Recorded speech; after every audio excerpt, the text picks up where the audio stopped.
क्या वजह है कि हमारे मुआशरे ने वहीद मुराद को जो मकाम दिया है वो अदब और फन से ताल्लुक रखने वाली किसी दूसरी शख्सियत को नहीं दिया है? ये सवाल बहुत अहम है, क्योंकि अगर इसका जवाब ये हो कि वहीद मुराद वो मकाम डिजर्व करते थे जो पाकिस्तानी सोसाइटी ने उन्हें दिया है, तो मतलब ये होगा कि हमारी सोसाइटी इज्तिमाई तौर पर सही चॉइस करने की अहलियत रखती है। लेकिन अगर जवाब ये हो कि ये महज इत्तेफाक था, तो फिर हमारी सोसाइटी की इज्तिमाई चॉइस करने की सलाहियत पर हमारा एतमाद कम हो सकता है। रफ्तार एक यूट्यूब चैनल है जो बड़ी खूबसूरत डॉक्यूमेंट्रीज बनाता है, लेकिन 2-3 दिन पहले उन्होंने वहीद मुराद के बारे में जो डॉक्यूमेंट्री रिलीज की है उसमें मजमूई तासुर ये निकलता है कि वहीद मुराद की एक्टिंग का रेंज भी बहुत महदूद था। नफसियाती तौर पर भी वो एक खुद पसंद आराम तलब इंसान थे। उनमें कोई ऐसी खसूसियत थी नहीं जिसकी वजह से इस कौम का 4 जनरेशन से उनके लिए इस तरह दीवाना हो जाना जस्टिफाई होता हो। उनकी जिन चीजों की तारीफ इस डॉक्यूमेंट्री में की गई है वो सिर्फ यही है कि दौलतमंद थे, स्क्रीन पर अच्छे नजर आते थे, खुश लिबास थे और गानों की अच्छी पिक्चराइजेशन करवाते थे। तो अगर हम ये समझने लगे कि सिर्फ इन चीजों की वजह से ये कौम किसी शख्स को इतना बड़ा मकाम दे सकती है, तो हम अपनी कौम के बारे में एक बहुत बड़ी गलत फहमी में मुब्तला हो जाएंगे। और मैं नहीं समझता कि रफ्तार का मकसद ये हो ये गलत फहमी क्रिएट करना, बल्कि मैं ये समझता हूँ कि उनके पास फैक्ट्स दुरुस्त नहीं थे। क्योंकि इस 25 मिनट की डॉक्यूमेंट्री में 35 गलतियां हैं, 35 पंक्चर समझ लीजिए। फैक्ट्स अगर आपके पास सही हो तो आप यही कंक्लूजन निकालेंगे कि वहीद मुराद ने सोसाइटी में जो मकाम हासिल किया है वो जस्टिफाइड है। ये वजह है कि मैं ये वीडियो बना रहा हूँ। लेकिन टू बी फेयर विद रफ्तार, सबसे पहले मैं उस डॉक्यूमेंट्री की अच्छी चीजों का जिक्र करूंगा, और अपने अल्फाज में नहीं बल्कि वहीद मुराद के बेटे आदिल मुराद ने मुझे उस डॉक्यूमेंट्री के बारे में एक वॉइस मैसेज भेजा है। अस्सलाम वालेकुम खुरम साहब, मैंने ये डॉक्यूमेंट्री देखी वहीद मुराद कौन, और ऑन अ पर्सनल लेवल मुझे बहुत पसंद आई। कुछ चीज़ें इसमें बहुत अच्छी थी। इनका जो प्रेजेंटेशन का स्टाइल था वो बहुत अच्छा था। रिसर्च काफ़ी हद तक बहुत अच्छी थी। सबसे अच्छी चीज़ मुझे ये लगी कि इसमें खामखा का जो सेंसेशनलिज्म फैलाने की कोशिश होती है बाकी यूट्यूब वीडियोज़ पे, जो बड़ी एमेच्योर वीडियोज़ होती हैं, उनसे बहुत हटके it was very professional effort, and to me it was a very unbiased effort from the team. उन्होंने मेजर एस्पेक्ट्स उनकी लाइफ के कवर किए, उनकी फैमिली के किए, उनके करियर के किए। सबसे अच्छी बात मुझे ये लगी कि एक जो जवाल की कहानी हर जगह मशहूर हो जाती है कि जी वहीद मुराद पे जवाल आया, तो इसने इस डॉक्यूमेंट्री ने ये बात भी वाजे की कि जवाल वहीद मुराद पे नहीं था, सवाल उर्दू सिनेमा में था पाकिस्तान में। तो ये इनकी चीज़ें बहुत अच्छी थी। It was presented in a very professional way. I hope they keep producing documentaries like this for all our nations heroes. अब हम आते हैं मिस्टेक्स की तरफ। वहीद मुराद की तारीख पैदाइश 20 अक्टूबर नहीं थी जैसा कि इस डॉक्यूमेंट्री में बताया गया है, बल्कि 2 अक्टूबर थी। ये तस्वीर ना जाने क्यों इस यहाँ शामिल हो गई, ये इंटरनेट पर सर्कुलेट करती है वहीद मुराद के बचपन की तस्वीर कहलाकर, लेकिन ये वहीद मुराद इस तस्वीर में बिल्कुल नहीं है। परवेज मलिक ने वहीद मुराद की पहली 4 फिल्में डायरेक्ट नहीं की थी, बल्कि 3 फिल्में डायरेक्ट की थी और वो पहली नहीं थी। वहीद मुराद की फिल्म हीरा और पत्थर के डायलॉग और लिरिक्स इस डॉक्यूमेंट्री में कहा गया है कि मसरूर अनवर ने लिखे थे। मसरूर अनवर ने 8 में से 5 नगमात लिखे थे, लेकिन कहानी और डायलॉग इकबाल हुसैन रिजवी के थे। मसरूर अनवर ने थोड़े से एडिशनल डायलॉग उसमें लिखे थे जब इकबाल हुसैन रिजवी प्रोजेक्ट को छोड़ गए थे, लेकिन वो अनक्रेडिटेड है। सुहेल राना वहीद मुराद के साथ कॉलेज में नहीं पढ़ते थे। वहीद मुराद के साथ उनकी पहली मुलाकात एक पार्टी में हुई थी। वहीद मुराद ने जब सलमा मुराद साहिबा को प्रपोज किया, जो उस वक्त सलमा मेकर कहलाती थी, तो उसकी मंजरकशी इस डॉक्यूमेंट्री में इस तरह से की गई है कि वहीद मुराद सलमा मेकर की डांस क्लास में गए, तो वहां सारी लड़कियां उन्हें देखकर मुतवज्जो हो गई, होश हवास खो बैठी। लेकिन ये दुरुस्त नहीं है। उस वक्त वहीद मुराद सुपरस्टार नहीं बने थे। बतौर हीरो उनकी पहली फिल्म हीरा और पत्थर भी इस शादी के बाद आई थी। सलमा मुराद साहिबा ने अपने अल्फाज में ये वाकया लिखकर मेरे साथ शेयर भी किया था, जो मेरी किताब Waheed Murad his life and our times में शामिल है। डॉक्यूमेंट्री में कहा गया है कि वहीद मुराद ने फिल्म अरमान के बाद अपने आप को एक ही रूप में फ्रीज कर लिया था। ये बिल्कुल दुरुस्त नहीं है। इसकी मिसालें आपके सामने अभी बहुत सारी आने वाली हैं, लेकिन मैंने अपनी किताब में ये बताया है कि वहीद मुराद ने जो कैरेक्टर स्क्रीन पर किए हैं उन्हें आप 5 ब्रॉड कैटेगरीज में डिवाइड कर सकते हैं। तफसील इंशाल्लाह फिर कभी। चॉकलेटी हीरो का खिताब वहीद मुराद को 1960 में मिल चुका था, ये दुरुस्त नहीं है, क्योंकि 1960 में तो वहीद मुराद ने अभी फिल्म प्रोडक्शन भी शुरू नहीं की थी, किसी फिल्म में हीरो भी नहीं आए थे। चॉकलेटी हीरो की टर्म की जो एक्सप्लेनेशन इस डॉक्यूमेंट्री में दी गई है वो भी दुरुस्त नहीं है। वैसे ये term originally chocolate cream hero. Documentary में कहा गया है कि वहीद मुराद सिर्फ एजुकेटेड यंग मैन के रूप में आते थे, तालीम याफ्ता नौजवान के। ये दुरुस्त नहीं है। पहली फिल्म जिसमें वो बतौर हीरो आए वो उनकी अपनी प्रोड्यूस की हुई हीरा और पत्थर थी। इस फिल्म में ही उन्होंने एक गधा गाड़ी चलाने वाले का किरदार अदा किया था। सुबह काम पे जाने से पहले मुझसे मिलके क्यों नहीं गया? अरे शेख की बच्ची, इतनी सी बात का इतना बड़ा गुस्सा। और इस किस्म के किरदार वो बाद में आखिर तक अदा करते रहे। वहीद मुराद अपने पूरे कैरियर में कभी बूढ़ा बनने पर राजी ना हुए, ये दुरुस्त नहीं है। वफात से 1 साल पहले उन्होंने अंग्रेजी के रिसाले मैक को इंटरव्यू देते हुए खास तौर पर कहा था कि मैं 70 साल के बूढ़े का किरदार करने पर भी तैयार हूँ, अगर किरदार अच्छा हो। कोई और काम ना मिला तो अपने ड्राइवर की पश्तो फिल्म में काम कर लिया। ड्राइवर से मुराद बदर मुनीर साहब हैं, लेकिन वहीद मुराद ने किसी पश्तो फिल्म में ऐसा सच काम नहीं किया था। यहाँ शायद काला धंधा गोरे लोग की बात कर रहे हैं, जिसका एक पश्तो वर्जन बना था जिसमें इनके सीन लेकर डब किए गए। लेकिन ये फिल्म अगर मैं भूल नहीं रहा तो आसिफ खान साहब की थी। और दूसरी बात यह है कि ये बहुत बड़े बजट की फिल्म थी, यूके में इसकी पिक्चराइजेशन हुई थी। 80 की दहाई की बेशतर फिल्में ऐसी हैं जो वो ना ही करते तो बेहतर था। 80 की दहाई यानी 80s में, 1980 से अपनी वफात 1983 तक या उसके बाद जो 2 फिल्में रिलीज हुई, टोटल तादाद है 18। 18 में से अगर आप कहें कि बेशतर फिल्में, तो मुराद होगा कि कम से कम 10 फिल्में। शायद आप उन 18 में से 2-4 फिल्मों के बारे में ये कह सकते हो कि उनमें वो काम ना ही करते तो बेहतर था, लेकिन आप ये नहीं कह सकते कि उनमें से बेशतर फिल्में ऐसी हैं जिनमें वो काम ना ही करते तो बेहतर था। यहाँ मैं एक फैक्ट सामने लाना चाहता हूँ जो मेरे ख्याल में बहुत दिलचस्प है। सतीश आनंद साहब ने अभी कुछ महीने पहले मुझे ये वाकया सुनाया था कि 1980 में, 1980 में पाकिस्तानी फिल्म इंडस्ट्री का काम तकरीबन ठप हो गया था और फाइनेंसर पैसा लगाते हुए फिल्मों में घबराते थे। उस जमाने में वहीद मुराद की एक फिल्म रिलीज हुई, प्यारी। उस फिल्म की वजह से फैमिलीज और खवातीन दोबारा सिनेमा की तरफ दौड़ने लगी। ये खबर जब सतीश आनंद साहब ने सुनी तो उन्होंने ये सुनते ही 7 नई फिल्मों में इन्वेस्टमेंट कर दी। सतीश आनंद साहब ये बताना चाह रहे थे कि इस तरह से वहीद मुराद उस जमाने में भी उन ड्राइविंग फोर्सेस में से थे जो एक्चुअली इंडस्ट्री को मूव कर रही थी। और ये बात है 1980 की, उसी जमाने की जिसके बारे में इस डॉक्यूमेंट्री में कहा जा रहा है कि उस जमाने की बेशतर फिल्में ऐसी हैं जिनमें वहीद मुराद काम ना ही करते तो बेहतर था। राहत काज़मी, उस्मान पीरजादा, आसिफ रज़ा मीर और फैसल रहमान की एंट्री के बाद वहीद मुराद कहीं पीछे रह गए थे। Not true.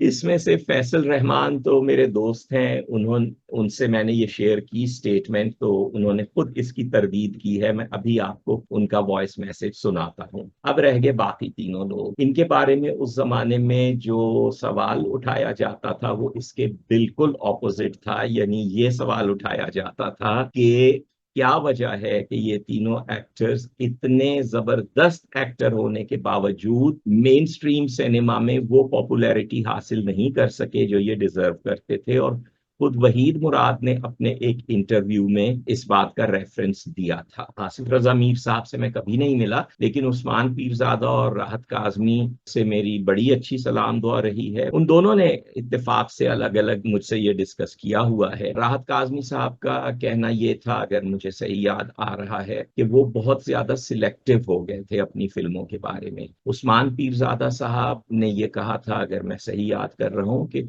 उनकी नीश ही अलग थी। वो अपने आप को मेन स्ट्रीम के पॉपुलर एक्टर्स के साथ कंपेयर नहीं करते थे, और वो जिस किस्म की एक्टिंग करना चाहते थे उस्मान पीरजादा साहब, वो मेन स्ट्रीम की पॉपुलर फिल्मों की एक्टिंग से काफी मुख्तलिफ होती थी। अब आप सुनिए इस स्टेटमेंट के बारे में फैसल रहमान का वॉइस मैसेज। अच्छा खुर्म, बात ये जो नाम तुम बता रहे हो ना, आसिफ रजा मीर और उस्मान पीरजादा और ये राहत काज़मी वगैरह, ये 70s में काम करते थे। मैं तो स्कूल में पढ़ता था। मैंने तो फिल्मों में काम शुरू किया 80s में, और इसकी वजह से वहीद मुराद, उनके साथ तो मेरा कंपटीशन था ही नहीं, क्योंकि उनकी तो डेथ हो गई थी 1983 में। लेकिन मैं ये ज़रूर कहूँगा कि ये बात करनी भी अजीब है कि उनकी जगह किसी और ने ले ली, और मतलब ये इम्प्रेशन देना कि ये कोई हार गए और अगले जीत गए, ये तो चीज़ें बिल्कुल मैं बिलीव नहीं करता। ये कोई जंग नहीं है, एक्टिंग और एंटरटेनमेंट कोई जंग नहीं है कि जी अच्छा अब हम जंग करेंगे और आपसे हम आगे निकल जाएंगे। मैं तो समझता हूँ कि बिल्कुल कोई ऐसी बात नहीं है। वहीद साहब रहे, हम अपनी जगह हैं, हर एक अपनी जगह। वहीद मुराद ने कहा कि वो चाहते हैं कि उनके बाद उनका ये नगमा चलता रहे, भूली हुई हूँ दास्तां, गुजरा हुआ ख्याल हूँ, जिसको ना तुम समझ सके मैं ऐसा एक सवाल हूँ। डॉक्यूमेंट्री में कहा गया है कि ये बात उन्होंने अपने सिल्वर जुबली जो टीवी का प्रोग्राम था उसके इंटरव्यू में कही, जबकि हकीकत यह है कि उन्होंने ये बात एक रेडियो इंटरव्यू में कही थी जो खुशबख्त शुजात साहिबा ने लिया था। सिल्वर जुबली वहीद मुराद की वफात से 2 साल पहले नहीं, बल्कि उसी साल टीवी पर आया था ये प्रोग्राम। वफात से 2-2.5 महीने पहले वहीद मुराद की कार का एक्सीडेंट हो गया था। वहां से ये डॉक्यूमेंट्री शुरू होती है। एक्चुअली शायद इसलिए कि चैनल का नाम रफ्तार है, तो एक रफ्तार से जाती हुई कार। खैर, तो उस पे जो यहाँ मंजरकशी की गई है कि उसके बाद वहीद मुराद ये सोचने लगे कि मेरे साथ ही ऐसा क्यों हो रहा है वगैरह वगैरह, और उस एक्सीडेंट ने सिर्फ उनके चेहरे ही को नहीं बल्कि उनके सेल्फ एस्टीम को भी जख्मी कर दिया। ये बिल्कुल अनफाउंडेड स्टेटमेंट है। जाहिर है कि ये तो मालूम नहीं हो सकता कि उस वक्त वो क्या सोचने लगे उस एक्सीडेंट के बाद। और सेल्फ एस्टीम को जख्मी करना मैं समझता हूँ कि फैक्ट के बिल्कुल खिलाफ है। जितना एविडेंस मौजूद है वो इसके बिल्कुल बरअक्स है। मसलन जो शख्स वहां उस एक्सीडेंट के वक्त सबसे पहले रेस्क्यू के लिए पहुंचा, उसका अपना बयान ये है कि उसने देखा कि एक शख्स स्टीयरिंग पर सर झुकाए पड़ा है और उसके चेहरे पे खून की चादर है। वो उस वजह से पहचान नहीं सका कि वहीद मुराद है, तो उसने मदद करनी चाहिए। तो वहीद मुराद ने कहा कि बस आप मेरी ये मदद करें कि आप मेरी गाड़ी को सड़क के किनारे लगवाने में जरा हाथ बटा दें, ताकि फिर मैं कोई ट्रांसपोर्ट करके अस्पताल चला जाऊं। तो उसने कहा नहीं नहीं, मैं आपको अस्पताल ले जाता हूं। तो वहीद मुराद का कॉन्फिडेंस लेवल और एक आप समझ लीजिए कि उनकी विल टू स्ट्रगल, इस बात से अंदाजा लगा सकते हैं कि वहां इतना शदीद एक्सीडेंट हुआ है, चेहरे पर खून की चादर है, लेकिन वो यही कह रहे हैं कि हाँ ठीक है, मैं खुद अस्पताल चला जाऊंगा, जरा गाड़ी को किनारे पर लगवा दो। दैट वाज वहीद मुराद। इसलिए जब तक आपके पास कोई कॉन्क्रीट एविडेंस ना हो कि इस हादसे ने उनका सेल्फ एस्टीम वाकई डिस्ट्रॉय किया था, उस वक्त तक हम इस स्टेटमेंट को गलत तस्लीम करने पर मजबूर हैं। आदिल मुराद की बर्थडे वहीद मुराद की वफात से 1 दिन पहले नहीं बल्कि 10 दिन पहले थी, 13 नवंबर। फर्श पर औंधे मुंह पड़े थे जब उनके मेजबान अगली सुबह उस कमरे में आए जहां वहीद मुराद का इंतकाल हुआ। तो वहीद मुराद फर्श पर औंधे मुंह पड़े थे इस डॉक्यूमेंट्री के मुताबिक नहीं। उन लोगों ने, कर्नल अयूब और मुमताज अयूब ने, सबसे पहले वहीद मुराद के जिस दोस्त को बुलाया वो थे कादिर मूसानी। कादिर मूसानी के बेटे मेरे क्लास फेलो थे, इसलिए मुझे कादिर मूसानी साहब से बड़ी तफसील के साथ ये चीजें सुनने का मौका मिला, और मैंने खास तौर पर उनसे ये पूछा था कि वहीद मुराद की बॉडी किस पोजीशन में पड़ी थी। तो उन्होंने मुझे ये बताया था कि वो फर्श पर थे और दीवार से जरा सा टेक लगाकर जैसे कोई ढिलक गया हो। तो ये औंधे मुंह फर्श पर पड़े थे दुरुस्त नहीं है। वहीद मुराद ने 3 फिल्मों की नहीं बल्कि 4 फिल्मों की कहानियां लिखी थी। 3 फिल्मों वाली गलती के लिए शायद मैं रिस्पॉन्सिबल हूँ। मुझसे पहले फरीद अशरफ गाजी साहब, जो बहुत सीनियर वहीद मुराद के बहुत बड़े फैन हैं, वो सही कहते रहे थे कि वहीद मुराद ने 4 फिल्मों की कहानियां लिखी थी। मैंने जब रिसर्च की तो मुझे सिर्फ 3 फिल्मों के क्रेडिट में वहीद मुराद का नाम मिला, और मैंने फरीद अशरफ गाजी साहब से फोन पर पूछा तो उस वक्त फौरी तौर पर उन्हें चौथी फिल्म का नाम याद नहीं आ सका, इसलिए मैंने अपनी किताब में यही लिख दिया कि 3 फिल्मों की उन्होंने कहानियां लिखी थी। और बास दूसरे जो मेरे डॉन में मज़ामीन छपे वहीद मुराद पर, उनमें भी शायद मैंने यही लिखा हो। बाद में मुझे चौथी फिल्म का नाम मिल गया। वो वहीद मुराद की पहली फिल्म है जो उन्होंने प्रोड्यूस की थी, जिसका प्रिंट अब अवेलेबल नहीं है, लेकिन उसका ब्रोशर मेरे एक दोस्त अख्तर वसीम डार साहब को मिला तो उसमें लिखा हुआ है। तो 4 फिल्में वहीद मुराद ने लिखी थी, नॉट 3। ये तो थी 20 फैक्चुअल मिस्टेक्स, उनकी करेक्शन। अब 4 ऐसी मिस्टेक्स जिनके बारे में मेरे पास एविडेंस नहीं है कि ये जो यहाँ डॉक्यूमेंट्री में कहा जा रहा है वो गलत है, मगर मोस्ट प्रोबेबली ये गलत है। सुन लीजिए, निसार मुराद पेशे से वकील थे। निसार मुराद यानी वहीद मुराद के वालिद, जहां तक मुझे मालूम है वो वकील नहीं थे। उनके वालिद शेख जहूर इलाही मुराद, वहीद मुराद के दादा, वो वकील थे। तो यहाँ शायद ये मिक्सअप हो गया। अरमान के बाद वहीद मुराद की 7 फिल्में आई, एहसान भी उसी साल। ये कुछ वेग सी बात है डॉक्यूमेंट्री में। बहरहाल अरमान और एहसान एक ही साल में रिलीज नहीं हुई थी। आज मेरी आवाज चली गई, ये जुमला वहीद मुराद से मंसूब किया जाता है कि उन्होंने अहमद रुश्दी की वफात पर कहा, लेकिन ये इंटरनेट पर मौजूद है। मुझे कोई सोर्स ऑथेंटिक नहीं मिल सका है कि ये अहमद रुश्दी की वफात पर किस अखबार में ये स्टेटमेंट छपी थी। शुबा इसमें इसलिए होता है कि यूट्यूब पर शम्मी कपूर साहब की एक वीडियो मौजूद है जिसमें वो मोहम्मद रफी के बारे में कह रहे हैं कि वो जब फौत हुए तो मेरी आवाज चली गई। फिर विकिपीडिया पर मुकेश के पेज पर राज कपूर को यही कहते हुए बताया गया है कि मुकेश फौत हुए तो राज कपूर ने कहा कि मेरी आवाज चली गई, लेकिन उसका क्रेडिट नहीं बताया गया कि ये सोर्स क्या है इस इंफॉर्मेशन का। तो इसलिए मुझे लगता है कि ये एक्चुअली शम्मी कपूर साहब ने रफी के बारे में कहा, तो फिर वहां से ये लोग अपनी अपनी पसंद के एक्टर और सिंगर की जोड़ी पर ये बात फिट करते चले जा रहे हैं। इसलिए जब तक ऑथेंटिक सोर्स ना मिले कि वहीद मुराद की ये स्टेटमेंट किस अखबार में शाये हुई थी, उस वक्त तक इसे शुबे की नजर से देखना चाहिए। एक जुमला इस डॉक्यूमेंट्री में बहुत ज्यादा खतरनाक है, आप जरा गौर से सुनिएगा। ये इत्तेफाक नहीं हो सकता कि एक्टर और प्लेबैक सिंगर यानी वहीद मुराद और अहमद रुश्दी की इस कामयाब तरीन जोड़ी ने दुनिया से जाने के लिए एक ही साल का इंतखाब किया। साल का इंतखाब, अपनी मौत के साल का इंतखाब तो कोई शख्स सिर्फ उस वक्त कर सकता है जब वो खुदकुशी कर रहा हो। मुझे उम्मीद है कि रफ्तार ने यहाँ पर ये आइडिया देने की कोशिश नहीं की है कि वहीद मुराद ने खुदकुशी की, लेकिन फिर वो साथ ये भी कह रहे हैं कि ये इत्तेफाक नहीं हो सकता कि दोनों एक ही साल में फौत हुए। जो अफवाह बाज लोगों ने फैलाई है कि वहीद मुराद ने खुदकुशी की थी, ये बिल्कुल बेबुनियाद है। मैं उसने उसी जमाने से वहीद मुराद के बारे में इतनी रिसर्च की है, मैं बिल्कुल कॉन्फिडेंस के साथ कह सकता हूँ कि इसका कोई शुबा, ऐसा समझने का कोई जवाज सिरे से है ही नहीं। वैसे भी आप सोचिए कि एक मुसलमान के बारे में या किसी भी शख्स के बारे में ऐसी बात कहना बगैर किसी एविडेंस के कितना कितना गलत है। मुझे उम्मीद है कि रफ्तार ने ये इंप्रेशन देने की कोशिश नहीं की है, लेकिन ये जुमला अगर बेहतर तरीके से लिखा जाता तो ज्यादा अच्छा था। अब हम आते हैं सबसे इंटरेस्टिंग हिस्से की तरफ, और वो है गलत ओपिनियंस। जी हाँ, ओपिनियंस भी गलत हो सकते हैं। अगर कोई कहे कि कौवा गोरा है, आप कह सकते हैं कि चलो जी ये उसका ओपिनियन है, लेकिन अगर ये बात नेशनल ज्योग्राफिक की एक ऐसी डॉक्यूमेंट्री में नरेशन के तौर पर कही जाए जो कौवे के बारे में है, तो फिर जाहिर है कि हम ये कहेंगे कि वो डॉक्यूमेंट्री एक गलत ओपिनियन दे रही है। इस डॉक्यूमेंट्री में बहुत से ऐसे ओपिनियंस हैं, और बड़ी माजरत के साथ रफ्तार से मैं इनकी करेक्शन इसलिए ज़रूरी समझता हूँ कि मेरे ख्याल में इनमें से बहुत सारे ओपिनियंस फिर हमारी कौम के बारे में और ख़ुद वहीद मुराद के बारे में बहुत ही गलत रिफ्लेक्शन देते हैं, जो हकीकत के खिलाफ भी है। नाजुक मिजाज, आराम तलब और खुद पसंद शख्स वहीद मुराद आराम तलब तो बिल्कुल नहीं थे। नाजुक मिजाजी की कोई डेफिनेशन अगर सामने आए तो मैं साबित कर दूंगा कि वो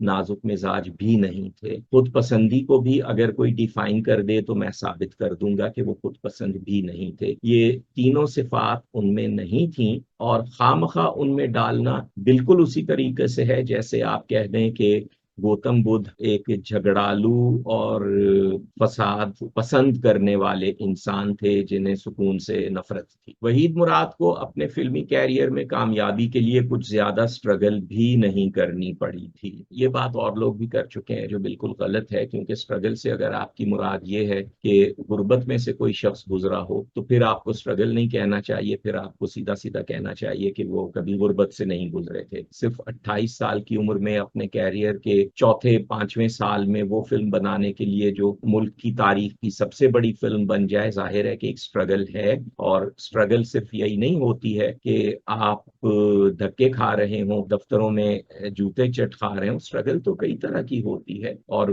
वहीद मुराद ने बड़ी स्ट्रगल की थी अपने कामयाबी हासिल करने के लिए। तो यहाँ पर बुनियादी तौर पे मसला ये पैदा हो रहा है कि हम अपनी नई नस्ल को, अपने मुआशरे को गोया ये बता रहे हैं कि कोई शख्स स्ट्रगल के बगैर उस मकाम पर पहुंच सकता है जहां वहीद मुराद पहुंचे थे। ये बात कुदरत के कवानीन के खिलाफ है।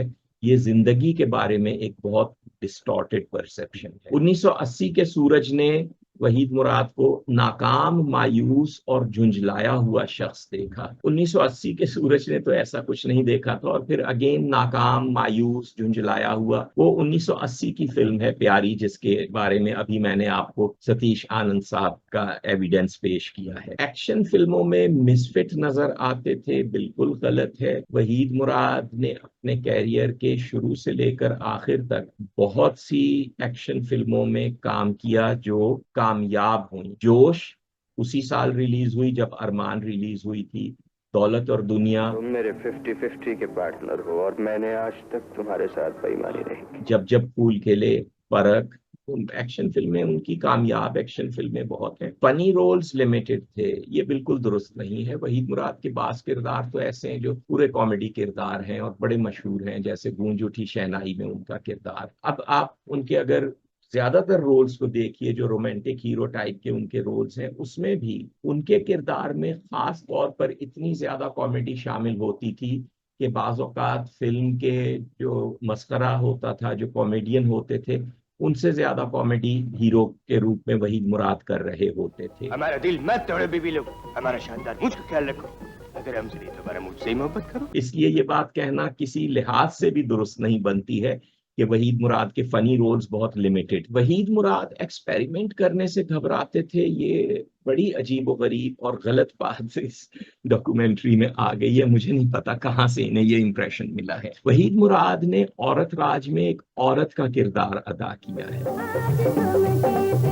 तो इससे बड़ा एक्सपेरिमेंट उस जमाने में, जनरल ज़ियाउल हक के जमाने में, आप सोचिए कि इससे बड़ा एक्सपेरिमेंट और कोई क्या उस जमाने का मेन स्ट्रीम हीरो करता। शुरू से आखिर तक वहीद मुराद ने जितने एक्सपेरिमेंट्स किए हैं अपने कैरियर में, मेरे ख्याल में उनसे बड़ा रिस्क टेकर एक्सपेरिमेंट्स के मामले में आपको इंडिया के भी उनके कंटेम्पररी बड़े सुपरस्टार्स में कोई नहीं मिलेगा। शुरू की उनकी 3 फिल्मों में उन्हें एजुकेटेड यंग मैन के तौर पर लिया गया, लेकिन इसके बाद जब उन्होंने अपनी फिल्म बनाई, प्रोड्यूस की, जिसमें वो हीरो के तौर पर आए, तो उन्होंने उस टाइप के किरदारों की बजाय एक गधा गाड़ी चलाने वाले का किरदार किया। तो एक्सपेरिमेंट से इनका कैरियर शुरू हुआ था और आखिर तक एक्सपेरिमेंट करते रहे।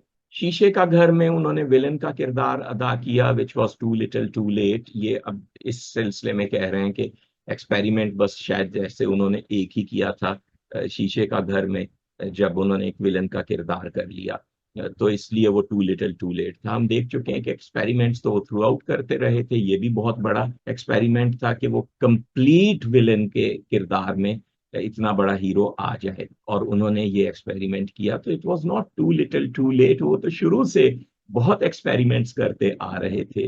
वहीद मुराद अपने अरमान वाले रोल में ट्रैप होकर रह गए थे, इस डॉक्यूमेंट्री में कहा गया। अब आप देख सकते हैं कि ऐसी कोई बात नहीं थी। वहीद मुराद नदीम और मोहम्मद अली की तरह वर्सेटाइल नहीं थे। जाहिर है कि ये भी दुरुस्त नहीं है, अभी आप मिसालें देख चुके हैं। वहीद मुराद अपनी रेंज ऑफ एक्टिंग में अपने कंटेम्पररीज से पीछे नजर आते हैं। जाहिर है कि ये दुरुस्त नहीं है, क्योंकि अगर आप रेंज ऑफ एक्टिंग से ये मुराद लें कि एक किरदार के अंदर मुख्तलिफ इमोशंस, कॉमेडी, रोमांस, ट्रेजेडी वगैरह, तो जाहिर है कि वो तो हैं ही सही। अगर रेंज ऑफ एक्टिंग से आप ये मुराद लें कि डिफरेंट तरह के रोल्स किए हों, तो उसकी मिसालें आप अभी बहुत सारी देख चुके हैं। मोहम्मद अली साहब ने इंसान और आदमी फिल्म में अपनी जवानी के ज़माने में तलत हुसैन के बाप का किरदार अदा किया। ये बात इस डॉक्यूमेंट्री में कही गई है इस हवाले से कि वहीद मुराद इस किस्म के एक्सपेरिमेंट से घबराते थे। वो तो हमने देख लिया कि वहीद मुराद ने और बहुत किस्म के एक्सपेरिमेंट्स किए थे।